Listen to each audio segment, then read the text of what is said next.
네, 안녕하세요. 탑반 유랑민입니다.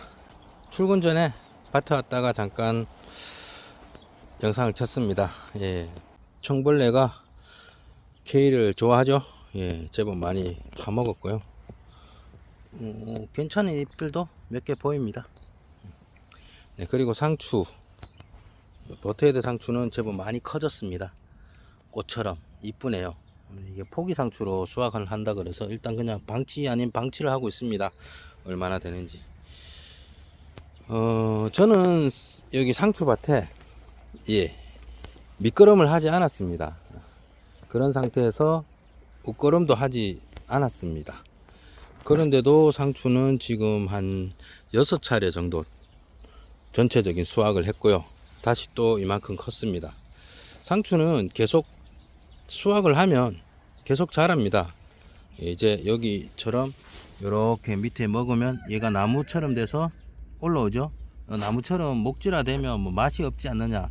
아닙니다. 똑같습니다. 이제 꽃대가 올라오면 잎이 질겨지고 맛이 쓴맛이 더 강해지지, 요 나무처럼 올라온다고 해서 얘네들이 맛이 없어지거나 하지 않습니다. 얘는 불꽃 상추인데 상추 품종이 달라서 맛이 다른 경우는 있어도 요렇게 키운다고 해서 그런 문제가 생기는 건 아닙니다.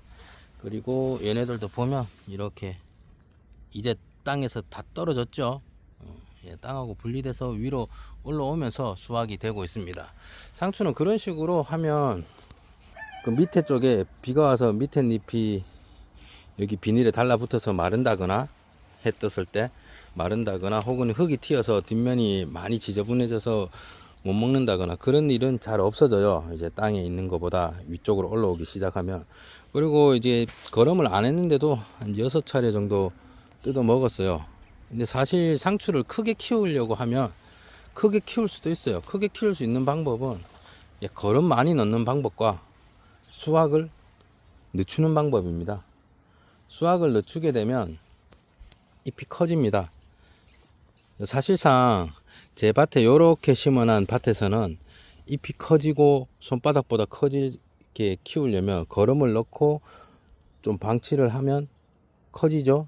그렇게 되면 요 정도 간격으로 심어져 있는 거는 서로 엉켜서 난리 납니다. 그렇게 되면 버리는 게 더 많아져요. 계속 뜯어 먹는 게 상추의 묘미입니다. 그래서 저는 이 밭 전체에 밑거름을 하지 않았고요. 밑거름을 하지 않아도 충분히 잘 될 수 있다는 걸 보여드리려고 그래서 이렇게 안 하고 있는데, 자, 상추 뜯어가는 시기가 조금 지났죠. 제가 선호하는 상추 잎은 요 정도 크기입니다. 손바닥 안으로 들어오는 상추 제일 아삭하고 맛있습니다. 본연의 맛이 제일 많이 나고요. 요 밑에 잎 보면 얘네처럼 커지죠. 제 손바닥보다 커지기 시작합니다. 안 뜯고 놔두면 이렇게 돼요. 근데 이제 왜 사람들이 상추를 작게 키워서 먹냐, 혹은 이제 뭐 왜 네 상추는 작냐? 작은 게 아니라 3월 중순에 밭을 받고 지금까지 한 6번 이상 전체를 뜯어 먹었기 때문에 전체 수확량을 보면 제 쪽이 훨씬 많습니다. 뭐 크게 키운 상추 2번, 3번 뜯어 먹은 사람보다 훨씬 많이 뜯어 먹은 거죠. 그렇게 키우고 있습니다. 저는 나눠줄 사람도 많고 해서 그냥 한번 뜯어서 나눠드리고 이럽니다. 굳이 더 크게 키워서 내가 상추를 이만하게 키웠다 이러고 그는 의미가 없잖아요. 제가 먹으려고 키우는 건데. 그리고 상추를 보시면 이만하죠. 조금 수확을 늦추면 제 밭에서도 충분히 제 손보다 큰, 이게 청생채인데 제 손바닥보다 큰 잎들이 나옵니다. 근데 굳이 그렇게까지 키우고 싶지 않아서 뜯어 먹는 거지, 뭐 키울 줄 몰라서 그런 게 아니라는 거 말씀드리고요. 전에 누가 그러더라고요. 자연주의나 뭐 이렇게 화학 비료를 안 쓰고 한다 이러니까, 뭐 안 쓰고 하면 그거 뭐 농사나 되냐, 그거 쓰고 하는 사람들이 키우는 만큼 키우는 방법이나 알고 그렇게 해라 이러는데, 그래서 전에도 한번 보여드린 적도 있고 한데, 화학 비료를 쓰지 않고도 충분히 이렇게 키웁니다. 상추는 엽채소라서 그렇게 뭐 다비성 작물이 아닙니다. 물을 자주 주고 스스로 크게끔 만들면 충분히 큽니다. 근데 제가 선호하는 크기가 있기 때문에 빠른 수확을 하는 거지. 자, 보세요. 이만큼 컸어요. 이 잎이 손바닥 크기를 넘어가기 시작하죠. 그럼 이 잎이 손바닥 크기를 넘어가기 시작하죠.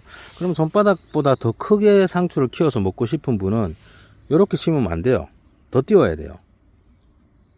여기서 이만큼, 그러면 또 얘가 이만큼 밀리겠죠. 이만큼 더 가야 돼요. 그렇게 더 공간을 확보해 주면 이렇게 크고 실한 상추를 더 많이 드실 수 있어요.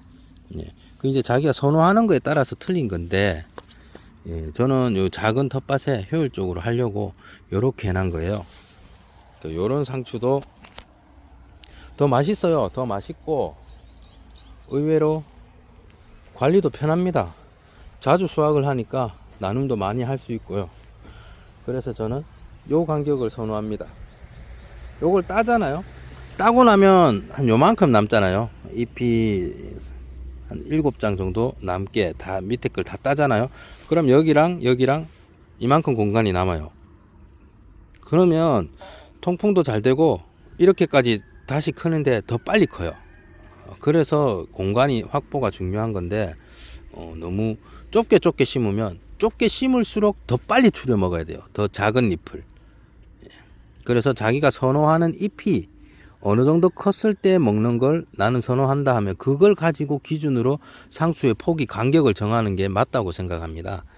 뭐 책이나 뭐 이런 걸 보면 뭐 얼마 간격으로 정식을 해라, 모종은 뭐 어떻게 해라 라고 말씀들을 많이 하시는데, 자기가 어떤 잎을 선호하고 어느 정도 크기일 때 수확을 해서 공간을 확보해 주겠다 라는 거기에 중점을 두시고 간격을 정하세요.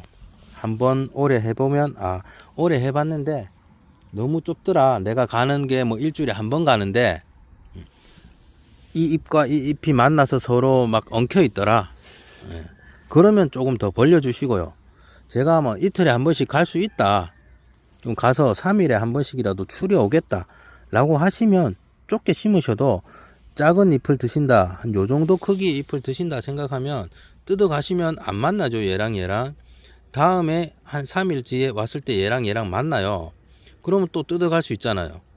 그렇게 얼마만큼 자주 와서 뜯어갈 수 있느냐를 기준으로 하고, 그 기준에 얘는 크는 속도를 뭐 올해 한번 체크해 보세요.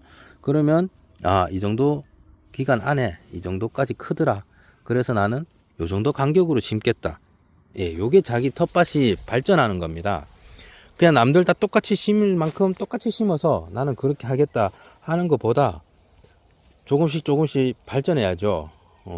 저도 처음에 할 때는 상추를 너무 좁게 심었다가 상추끼리 들러붙은 경우도 많고, 뭐 붙은 잎을 떼다 보면 또 옆에 잎이 상하고 이래요. 그런 것보다 요렇게 하기 시작했어요. 유공 비닐을 써가면서 간격을 조절하기 시작했어요. 그러다가 보니까 이제 저는 요 간격이 제일 낫더라. 제가 올 수 있는 시간과 제가 선호하는 잎의 크기를 계산을 했을 때 저는 요게 맞아서 요렇게 하고 있습니다. 그래서 요거는 제가 키우는 방식이고, 어떻게 보면 혼작이죠. 요 사이에 사실은 바질을 심고 싶었어요. 왜냐하면 바질과 토마토가 서로 동반 작물이라 그러죠. 서로에게 도움을 줄 수 있는 그런 작물들을 같이 심는 거죠. 혼재한다 그러죠. 혼재 식재를 하면 도움이 많이 돼요. 풀도 혼재하고 있잖아요. 풀도 하는 역할이 있기 때문에 남겨두는 거고, 요렇게 밭을 내가 요만큼을 받았을 때 뭐 통풍이 안 되고 벌레가 생기고 하는 거를 방지를 하면서 내가 효율적으로 심고 싶은 거를 심을 수 있는 그런 작부 체계를 개인적인 성향에 맞춰서 생각을 하시고 짜면은 좋은 텃밭으로 발전할 수 있을 거라고 생각하고 그렇게 추천드립니다. 상추 간격과 잎 크기 선호도에 따라서 조절되는 것들, 그런 것들에 대해서 말씀드려 봤습니다. 이상 텃밭 유랑민이었습니다.